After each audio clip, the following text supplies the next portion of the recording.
Damu nawapenda.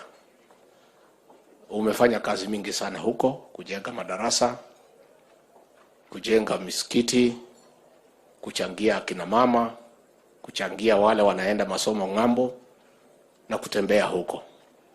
Na ndio ulituagiza tuhakikishe ya kwamba katika zile county ambayo wako ya Mandera, Wajir, Garissa, Marsabit, Isiolo, Tana River, tuhakikishe ya kwamba wakati hii ya kiangazi tumetuma chakula ya kutosha, na rais wetu hata kama hatujatosheleza kila mtu, tungetaka kukarifu ya kwamba hakuna Mkenya yote amekufa kwa sababu ya njaa, kwa sababu ya ile juhudi ulituagiza tufanye.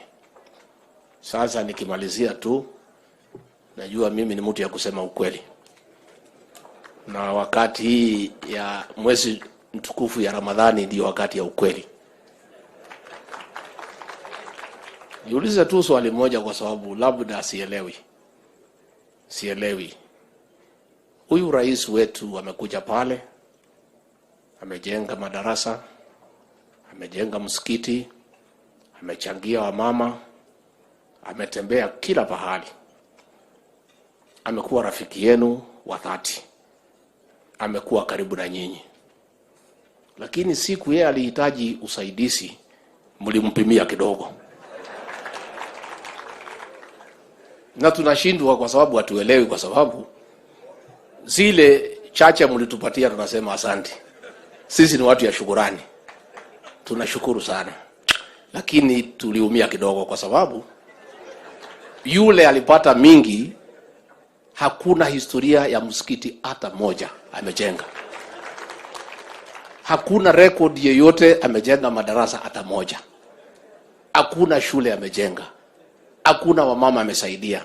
Anakujanga tu mkutano moja, anasema takribil, mnampatia kura. Sasa mimi naomba tu nikiwa hapa, tafadhali, vile nyinyi hampendi dhuluma, huyu rais wetu pia, wakati ukifika, mkumbuke yeye kwa yale mazuri amemfanyia. Sababu ni mzuri kutenda haki. Amekuwa pale siku mnamhitaji. Ametembelea nyinyi. Ameshiriki kwa kila kitu mmemwalika. Siku na yeye anahitaji nyinyi, mnaenda kwa yule ambaye hakuna chochote amefanyia nyinyi. Ya mwisho nikimalizia, Your Excellency, niombe msamaha kwa hao watu ya Isli, kwa sababu siku ya kwanza maandamano ilipotangazwa